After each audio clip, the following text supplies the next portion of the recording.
Hello, I hope you're well. Welcome back to my channel and welcome to today's video, which is my quarterly unhaul, which applies my best practices from keeping a capsule wardrobe to my bookcases. So for anyone who doesn't know what a capsule wardrobe is, it's essentially this way of keeping a very curated and minimalist wardrobe. And I've been living that way for 2 to 3 years at this point, in which every season I go through my closet, kind of do this audit where I see if there are pieces that I need to get rid of because they don't fit me the way I want them to anymore, pieces where the style is just not for me anymore, things that I haven't touched in however long, that sort of thing. And I figured it would be good to apply similar logic to my books because, to be honest, space isn't infinite.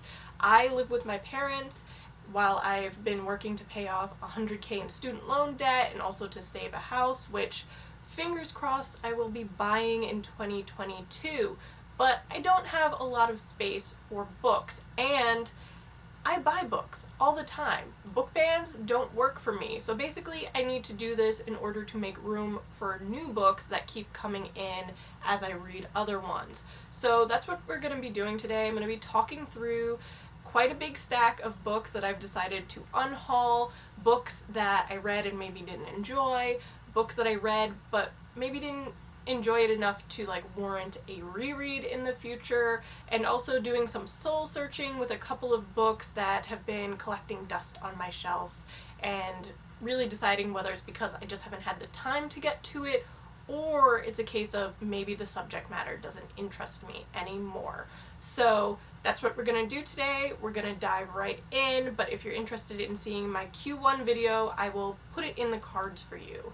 But why don't we get started? Alrighty then, so the first book that I'm going to unhaul is The Lady Elizabeth by Alison Weir, which is a fairly recent read for me.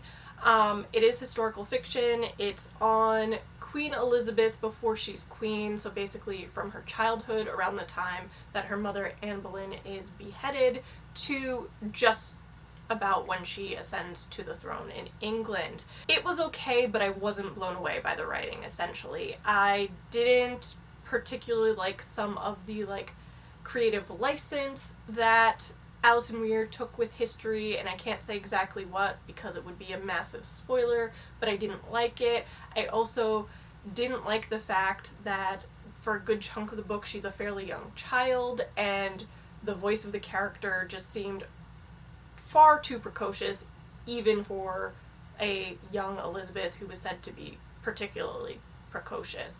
It just didn't jive with me, didn't feel at all realistic, and overall I just thought it was kind of meh of a book. So this one is gonna go. Next we have Cocaine Blues by Carrie Greenwood, which is the first book in the Phryne Fisher murder mysteries series, I guess is the word I'm looking for, and I wish that I had loved this book more than I did because I am a stan of the TV show and even the movie that came out, Miss Fisher's Murder Mysteries with Essie Davis, I believe her name is just chef's kiss. But this is one of these rare cases where I actually think the TV show and the movie are better than the book. There was a lot of stuff going on here. I wasn't particularly drawn to the writing style. I also found it really perplexing that there was so much focus on describing the exact outfit that Phryne was wearing. I know that she's a clothes horse, but it kind of drew you out of the story a little bit. I don't see myself rereading this again because I didn't like it enough to reread it again. I would much rather relive the magic of the TV show. And we're moving on. Next book is one that I haven't read yet, but I know has been sitting on my shelf forever collecting dust. This is The Pleasures of Men by Kate Williams. Sorry, the sticker's in the way. And to be honest, I think this is one of these Barnes & Noble's purchases that it was on the bargain table, it was $5, and I was kind of like, what's the worst that can happen? It's $5. but I've never gotten around to reading it. It's literally sat on the very bottom shelf of my fiction bookcase and has barely seen the light of day. So I think it's time for it to go. From what I gather, it's kind of like a murder mystery or like historical suspense where the main character starts writing about the victims of this serial killer in England at the time. And that's really all I know about it because I haven't read it. The premise sounds really interesting, but at this point I've had it for years, have never touched it. I don't even really think I've ever seen it other than when I put it on the shelf after purchasing it. So we're gonna give this one another home. The next book is also another one that I haven't read yet, called Swimming Lessons by Claire Fuller. And I feel like I actually bought this maybe a year or so ago, maybe a little more than that because Corona, but I just haven't been drawn to it, and I don't see myself being drawn to it. I think the cover is really interesting, and I think the overall premise is also interesting, but it's contemporary fiction, and that's not usually my bag. From what I gather, it's this story of this woman who has been writing letters and putting them in books about like her marriage and life in general, and then she disappears and everyone thinks that she has drowned, but years and years later her husband thinks that he sees her, and the only one that believes him is their daughter, who I guess will eventually discover these thousands and thousands of pieces of like paper that her mother has left behind in books. It's a really interesting premise, but again, contemporary fiction isn't usually my cup of tea. It was something that I was going to experiment with at the time, and I just don't think it's gonna happen anytime soon. I also feel like I haven't heard anyone talk about this book at all, anywhere. So, there you go. Next, we have The German Girl by Armando Lucas Coria. And this is another historical fiction that I read, and it was kind of just like, meh. It was okay. It wasn't anything that blew me away or blew me out of the water. It is a World War II historical fiction, and it's told from like two storylines essentially and two POVs. This young girl living a few years after 9/11, and then her like grand aunt who lived in Germany during World War II and actually escaped with her family to Cuba. So it's about Anna meeting Hannah when she goes to Cuba to kind of unearth some of these family secrets, and like I said, it was just okay. It was a little bit predictable, like I could see how it was going to end ahead of time, and also this was another case of the children's voices when they're young just didn't feel realistic to me. It didn't feel like a child's voice. In this case, it was more that it sounded younger than the children were meant to be portrayed as. So again, it was okay. Moving on. Then we have The Paris Architect by Charles Belfour, which is another World War II historical fiction, and I actually started to read this at some point many moons ago, and I think it was during the like epic reading slump that lasted like 2.5 years after I left book publishing.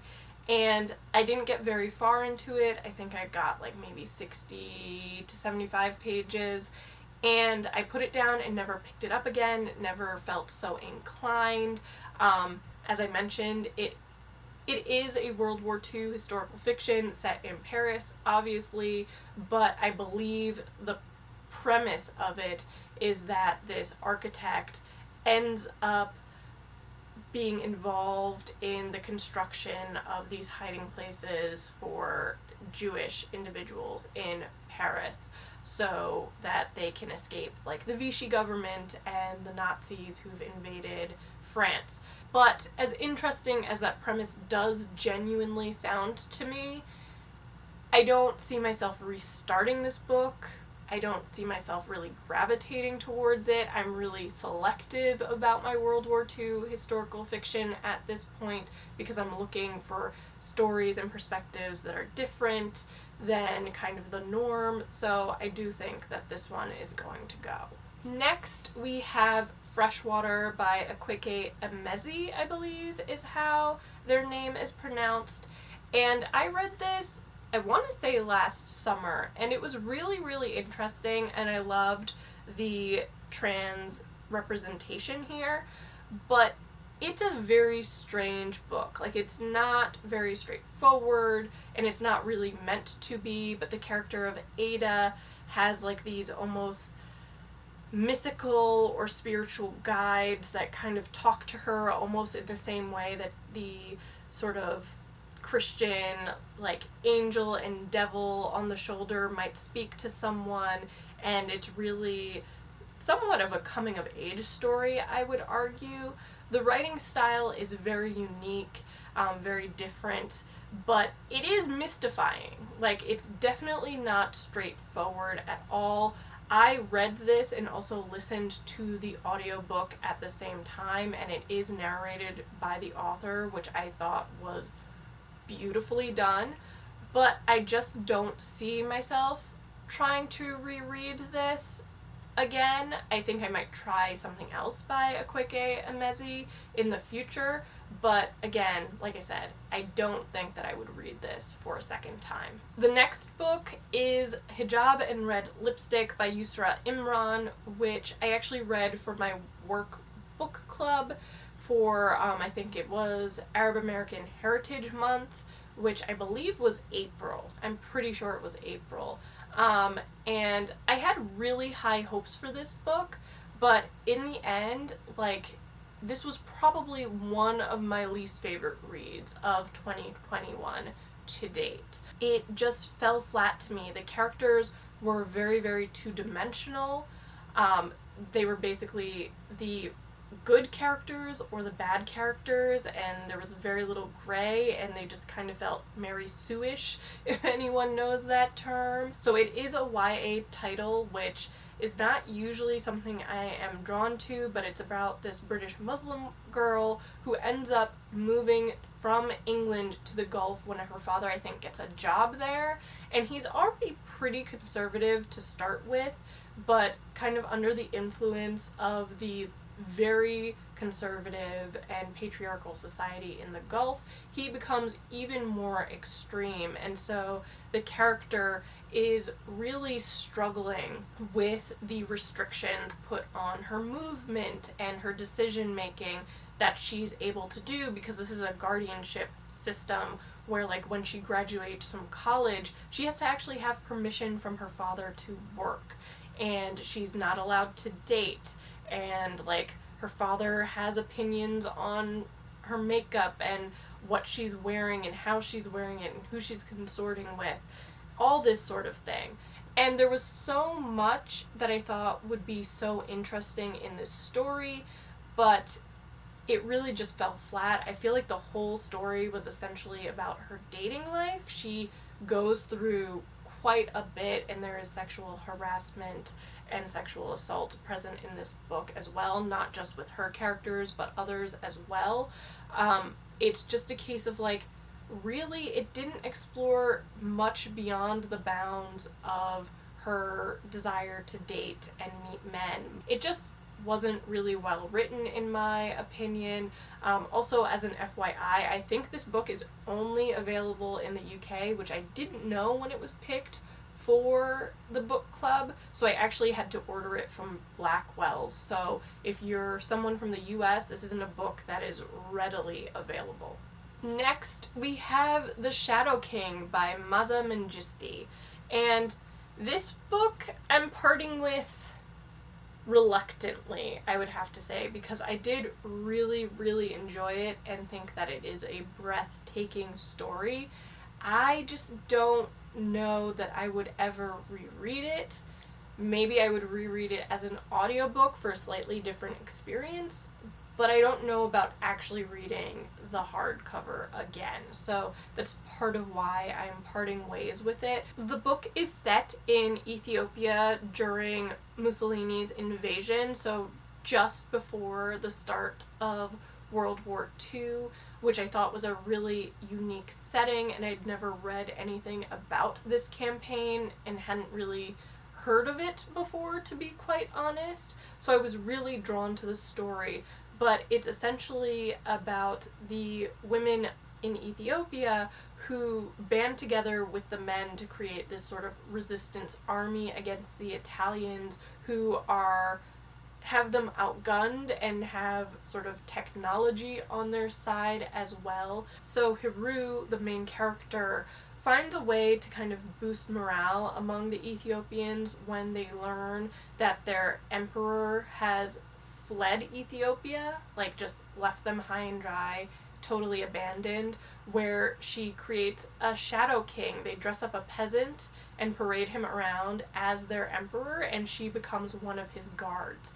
So it's really the story of these really amazing women who are not just caring for the sick and wounded or burying the dead, but are really on the front lines of this resistance struggle and campaign. But yeah, the writing, I would say, is probably a little bit more literary in leaning, but it's absolutely breathtaking, and I would recommend this to anyone and everyone who is interested in this particular time period around World War II but wants something a little bit different, or someone who really likes literary fiction and maybe wants to explore historical fiction as a genre. So there you go. The next book is Exit West by Muhsin Hamid, and I just really did not get along with this book. It was not my cup of tea. It was a bit of a risk anyway because it was speculative fiction, and I don't tend to get along with speculative fiction. Overall, there are a few exceptions. This was definitely not one of them, but it's set in the Middle East in a country that is at the brink of civil war, and the two main characters, I believe it's Nadia and Sahid, have a romance going on kind of in the midst of all this chaos. And there are rumors that there are these doorways that you can go through and it will like transport you to different places, which is kind of like the speculative element of it. I just wasn't really all that drawn in by the writing, didn't really care or feel all that invested in the characters, and I was kind of glad it was done. I was actually pretty thankful that it was a very short audiobook that I listened to. I think it was like 4, maybe 5 hours long. Like, when it was over, I was relieved. It just wasn't for me. So, passing it along to someone who might get along with it a little bit more than I did. My friends, I am so excited to get rid of the next book. Not only is it gonna clear out so much shelf space, but it's gonna be gone out of my life. The book in question is The Luminaries by Eleanor Caton, which, as I've said on this channel time and time again, I finished and wanted to drop kick across a field.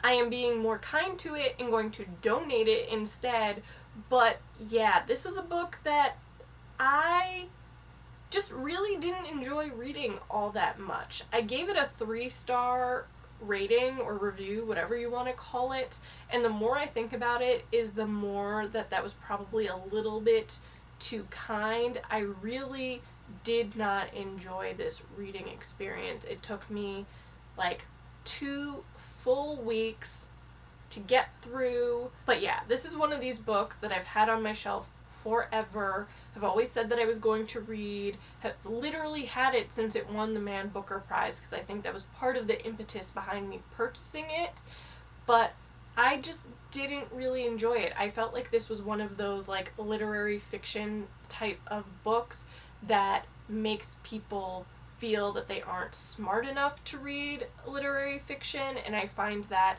generally very off-putting as far as an experience. Like, people shouldn't feel intimidated or dumb when they're reading a book. They should feel like they're learning something, expanding their horizon. And, like, to its credit, it is set in a really interesting time period. It's set in New Zealand during their gold rush in the mid-19th century, which was an area that I knew next to nothing about, and this was incredibly and impeccably researched, but that just couldn't make up for the, like, overall reading experience, which I didn't enjoy.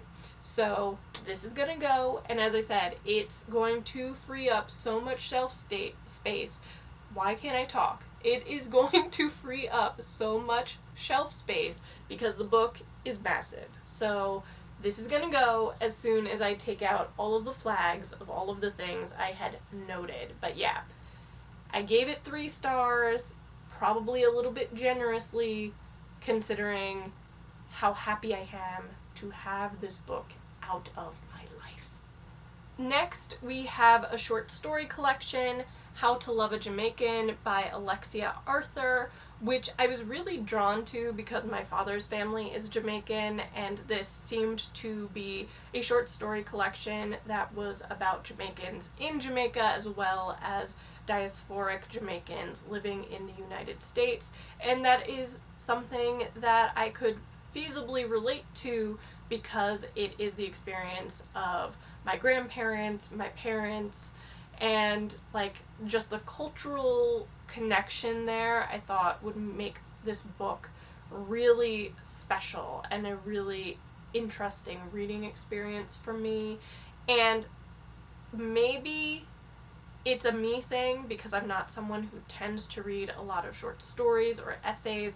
I tend to struggle with the shorter story arc to really become immersed in the story and the, like, characters themselves. I'm very much a character-driven reader. Those are the types of stories I enjoy.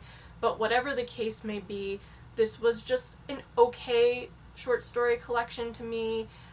I just wasn't in love with it. I also shared it with my mother to see if she would enjoy it, and she ended up DNFing it, and she is someone who lived in Jamaica for 20-ish years before moving to the United States. So it just didn't have something. It was missing that magic that I was hoping for, unfortunately. The next book is one that I am again parting with reluctantly because I loved this book, like, absolutely no question about it, but I did actually listen to it as an audiobook and thought the audiobook was amazing, and so if I were to reread it, that's probably the route I would go the second time as well. But the book I'm talking about is Darius the Great is Not Okay by Adib Khorram, and this was a lovely YA story, a beautiful coming of age of this character Darius, who is like this lovable oddball who's really into The Hobbit and Star Trek and tea, and he and his family end up going to Iran, where his mother is from, because his grandfather is dying, and it's kind of his first real exposure to the Persian culture in Iran. And there's this, like, really sweet friendship that emerges between him and this other Persian teenager, Sohrab, and he just kind of comes alive with this friendship with this other young man. And the story, the connections to Sohrab, the connections to his family were just really, really sweet. I loved the narrative voice. I loved the character of Darius. As I said, he's just this lovable, like, little oddball, and it was great. I also think that this is an incredible book with mental health representation or mental illness representation. I'm not exactly sure what the correct way of expressing that is, but the character of Darius does suffer with depression, as does his father, and I do think that it's handled really, really well in this story. So I'm getting rid of the physical copy, but I do know that I can borrow the audiobook on the Libby app at any time and relive this magical experience. There's also a sequel to the book that I'm really, really tempted to read. So, yes, not getting rid of this one because I don't love it, because I do. It's just a case of the audiobook, I think, is the way to go here. Next, we have what I described as my most disappointing read in my mid-year freakout tag, and that is Liberty by Caitlin Greenidge. And this was just a book that wasn't what I expected it to be. It's historical fiction, and it's set largely in the Reconstruction era, but mostly in the North, particularly in Brooklyn. And the main character, Liberty's mother, wants her to become a doctor like her, but Liberty has other ideas, ends up eventually marrying a Haitian and moving to Haiti, and life there isn't all it's cracked up to be. I loved the fact that this book was set in the Reconstruction era, and especially that it was set in Brooklyn, and I believe that it's based on a true story, but at the end of the day, I just didn't connect with Liberty all that much. I thought the writing was okay, but nothing like that wowed me, essentially, and it just wasn't what I expected. A lot of this book takes place when Liberty is like a 12 or 13-year-old girl, and then it just takes too long to kind of get to the point where she gets to Haiti, and then that part just happens really, really, really, really quickly. It's like the last 100 pages of the book. So a lot of build-up for very little payoff, in my opinion. The next book is The Glass Woman by Carolyn Leah. And this is, again, a book that I read, and I wasn't blown away by the reading experience. I thought it was just okay, but it had a lot of elements that I was very excited about, and I had kind of hyped it up in my head. It's set in Iceland in the 17th century, I believe, which was a completely different setting than anything I had previously read. When I bought this, I was also planning my trip to Scandinavia, so it felt kind of timely, even though I didn't read it at the time. I saw it compared to like a Icelandic Jane Eyre and Rebecca, which both of those books are favorites of mine. They're very special to me, so those book comps had me intrigued. And there was a lot to this book that could be admired. I thought that the setting and atmosphere that was built was really interesting, but in this case I just didn't necessarily connect with the characters all that much. I also felt that kind of the references to Jane Eyre and Rebecca were maybe a little bit too on the nose. Like, once you read it, it's kind of like, oh yeah, that's definitely a Jane Eyre thing, or oh yeah, that's definitely a Rebecca thing. So both of those comparisons actually kind of give away some of what's going on in this story, but for me it was just a case of I didn't really connect with the characters here, and that was the main problem. I wasn't truly enamored with them. So I'm gonna pass this along. I will say though that I'm very tempted to just keep the book jacket because the cover is like absolutely stunning in my opinion, but that might be weird. But yeah, stunning cover, just an okay historical fiction. The next book is Red Rosa by Kate Evans, which is a graphic biography on the socialist revolutionary Rosa Luxemburg, and I really, really enjoyed this story and this book, but even though I might sound like a broken record, this is not a book that I see myself reading again. I thought it was really interesting. I only kind of knew about Rosa Luxemburg and everything that she accomplished in her lifetime, kind of on the periphery of everything else. I didn't really know that much about her personal life, and I think this did a wonderful job at giving you a real understanding and taste of everything that she did, sort of with economics and her revolutionary movement during the like early 20th century, kind of up until and through part of World War I would say. But for me, I think I would probably pick up a more traditional biography at this point to learn more about her rather than referring to the graphic novel once again. So it's just a case of, yes, I want to read more about Rosa Luxemburg, but probably would want something that's a little bit more detailed than you can possibly manage in a graphic biography. And the last book that I'm unhauling for this quarter is The Six Wives of Henry VIII by Alison Weir, which I think I started off this haul with Alison Weir as well. So here we are again. Unlike the first book of hers that I talked about, this is nonfiction. And I've had this book since high school, I believe. Which is basically half my lifetime ago. I've had this book, I read it then, but I haven't really touched it since then. Actually, no, lies. I actually think that this was one of the handful of books that I brought with me to my dorms and my apartments while I was at university, because obviously I wasn't going to take all of my books. Really didn't have time to read anything but schoolwork in university, truth be told, but I liked having a small selection of books there in case inspiration struck and I wanted to read something. So this book has seen me through a lot, but I just don't see myself rereading this at this point as much as I am fascinated by Henry VIII, Tudor England, and his six wives. This was basically my bedtime story growing up, learning about his six wives from my mother.